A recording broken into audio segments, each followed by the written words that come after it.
Hello again, and welcome back to Granny Dorothy Visits. Back in Mexico, so I hope that you'll see the birds flying in the background. This one may be a bit long today. I hope that's okay for you. And the title of it is One of the Greatest Laws in the Universe. So there's only 2 readings today, just a quick one from Wayne Dyer's Everyday Wisdom. And he said, have in your mind that which would constitute a miracle for you. Get the vision. Suspend disbelief and skepticism. And the next one is from Norman Vincent Peale's The Power of Positive Thinking. And like I say, this one's a bit long, but I think it's really good, and I hope you like it. It has been said that thoughts are things, that they actually possess dynamic power. Judged by the power they exercise, one can readily accept such an appraisal. You can actually think yourself into or out of situations. You can make yourself ill with your thoughts, and by the same token, you can make yourself well by the use of a different and healing type of thought. Think one way, and you attract the conditions which that type of thinking indicates. Think another way, and you can create an entirely different set of conditions. Conditions are created by thoughts far more powerfully than conditions create thoughts. Think positively, for example, and you set in motion positive forces which bring positive results to pass. Positive thoughts create around yourself an atmosphere proportions to the development of positive outcomes. On the contrary, think negative thoughts, and you create around yourself an atmosphere propitious to the development of negative results. To change your circumstances, first start thinking differently.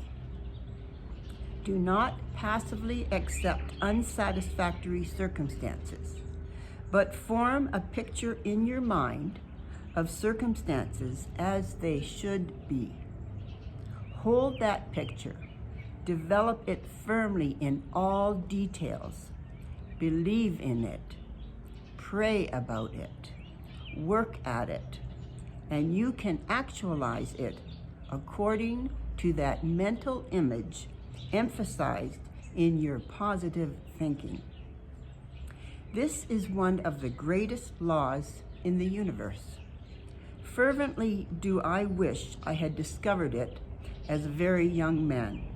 It dawned upon me much later in life, and I have found it to be one of the greatest, if not my greatest discovery, outside of my relationship to God. And in a deep sense, this law is a factor in one's relationship with God because it channels God's power into personality. This great law, briefly and simply stated, is that if you think in negative terms, you will get negative results. If you think in positive terms, you will achieve positive results. That is the simple fact which is at the basis of an astonishing law of prosperity and success. In 3 words, believe and succeed. I learned this law in a very interesting manner. Some years ago, a group of us consisting of Lowell Thomas, Captain Eddie Rickenbacker, Branch Rickey, Raymond Thornburg, and others established an inspirational self-help magazine called Guideposts. This magazine has a double function. First, by relating stories of people who their faith have overcome difficulties. It teaches techniques of victorious living, victory over fear, over circumstances, over obstacles, over resentment. It teaches faith over all manner of negativism.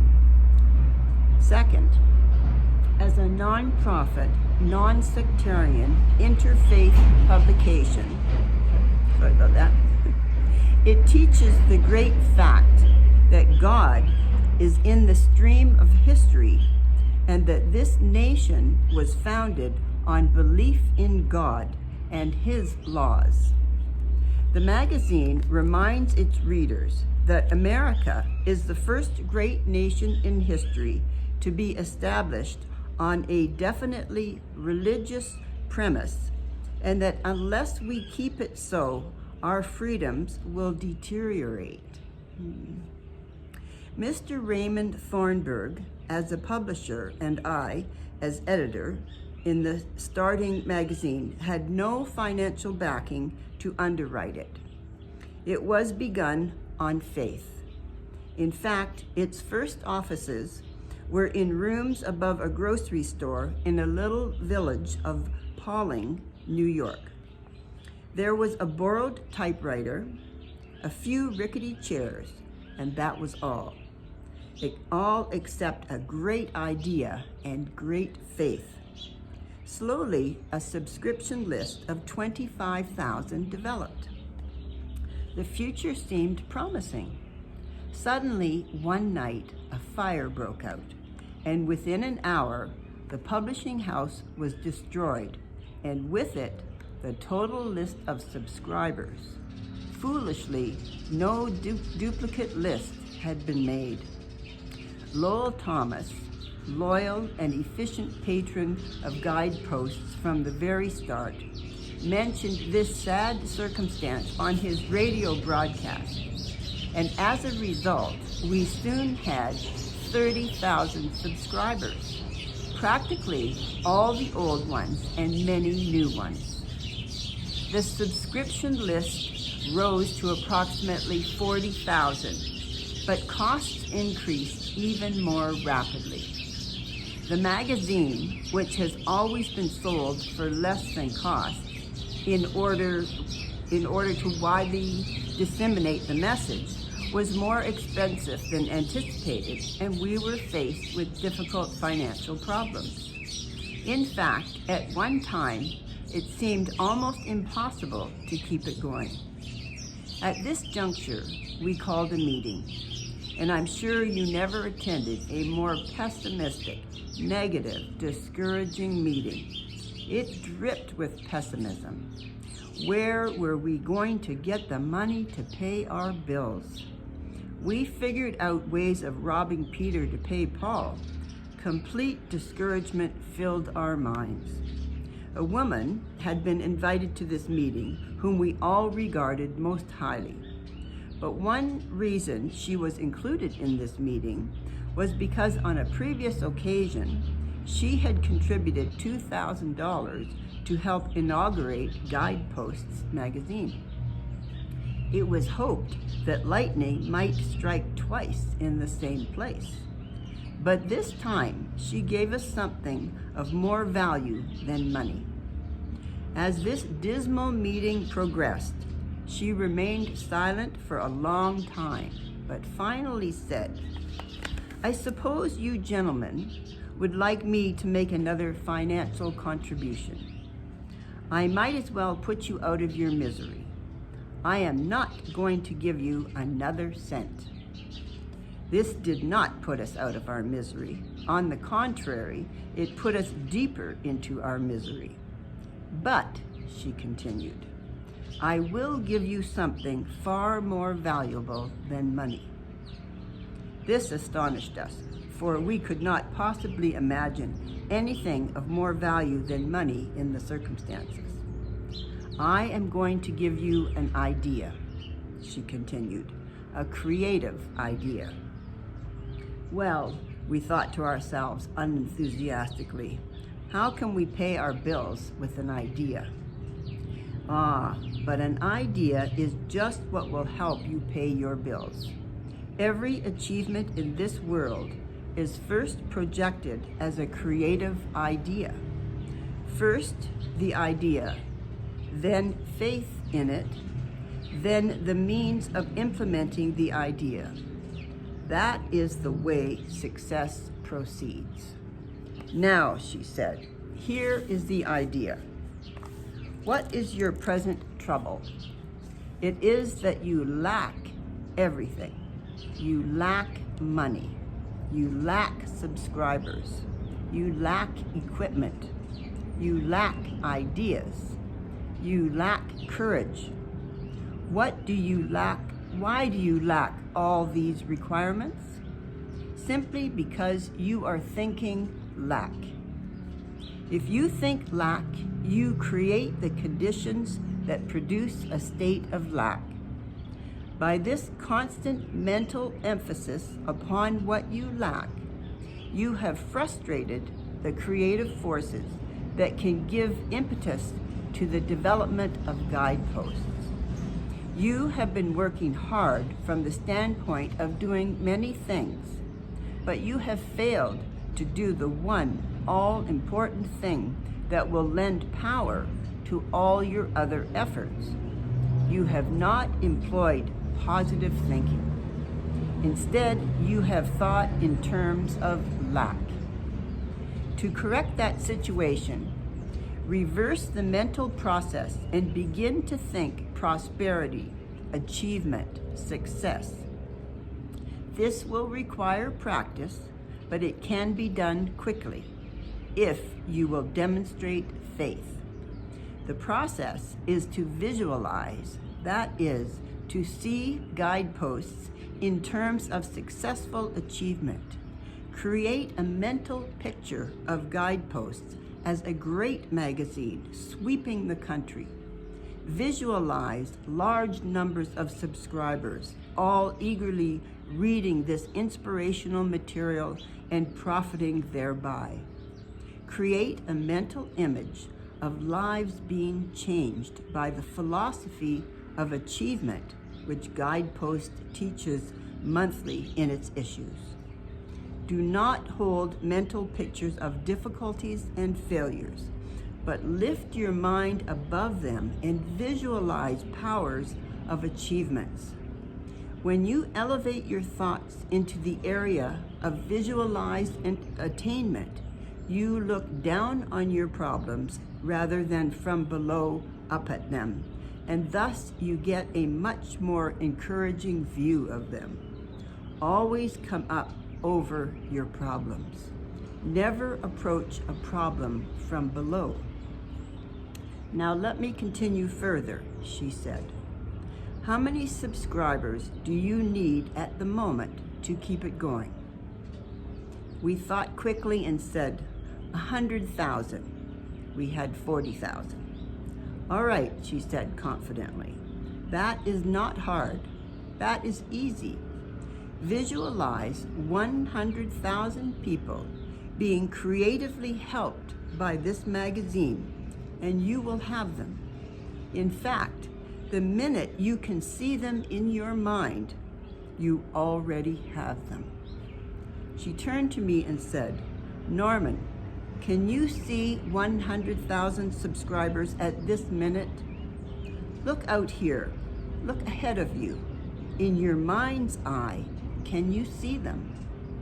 I wasn't convinced yet, and I said rather doubtfully, well, maybe so, but they seem pretty dim to me. She was a little disappointed in me. I thought, as she asked, can't you imaginatively visualize 100,000 subscribers?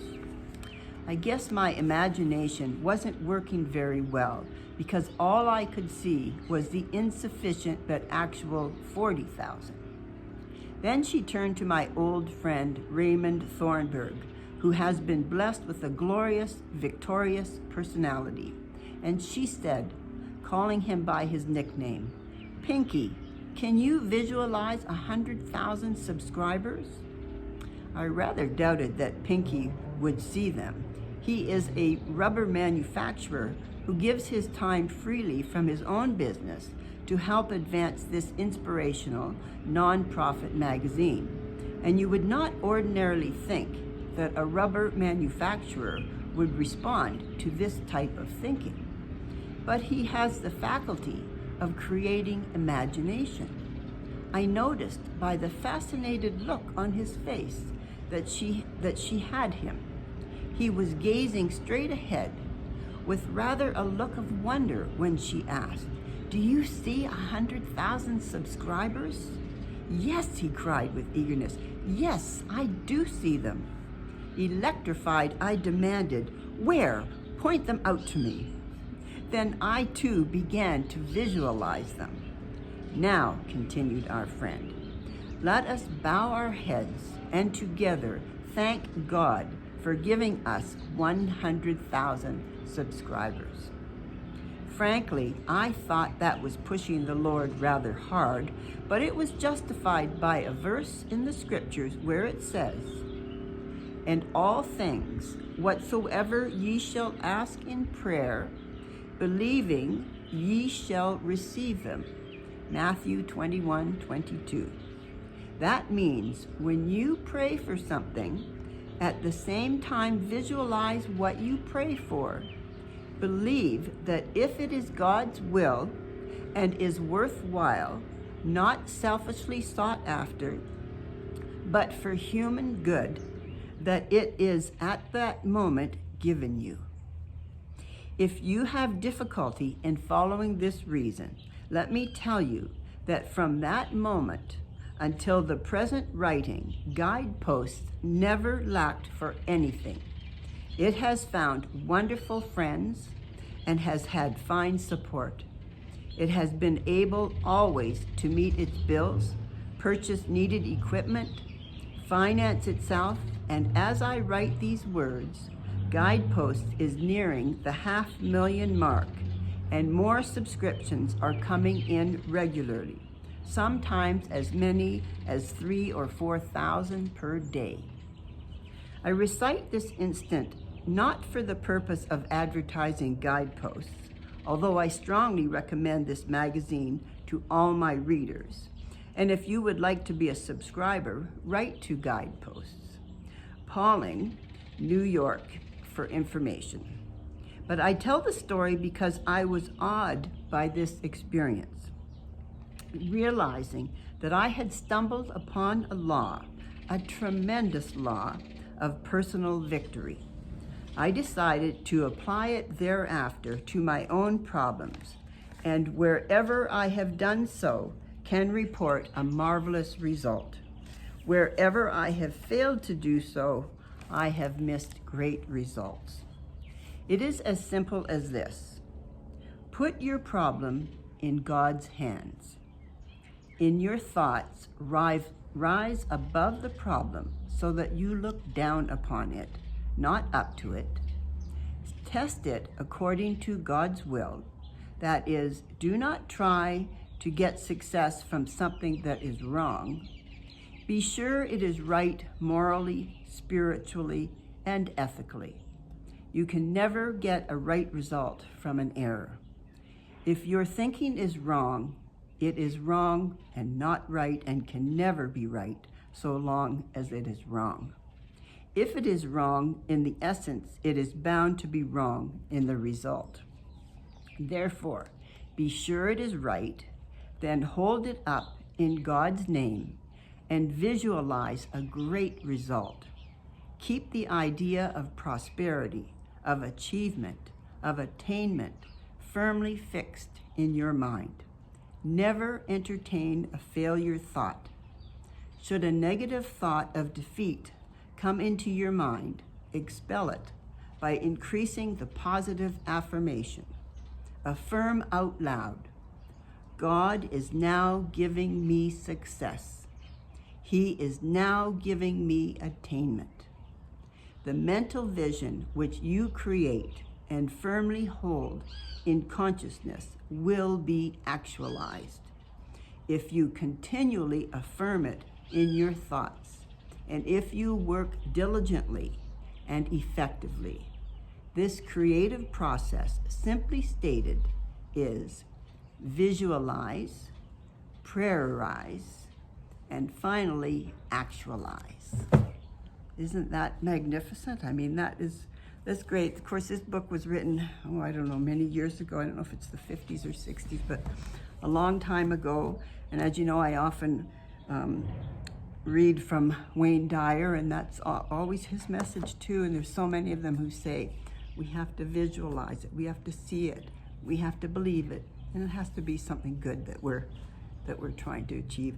I was curious after reading Norman Vincent Peale's the book, and I looked up Guideposts online, and I was surprised to see that it is still going. I believe his granddaughter is still running it. So I mean, it's always great to find things that are positive, encouraging, and that are going to help us. So I hope this message helps you to have a better life, not just a better life, a fantastic life. I send you my love. Until next week, bye for now.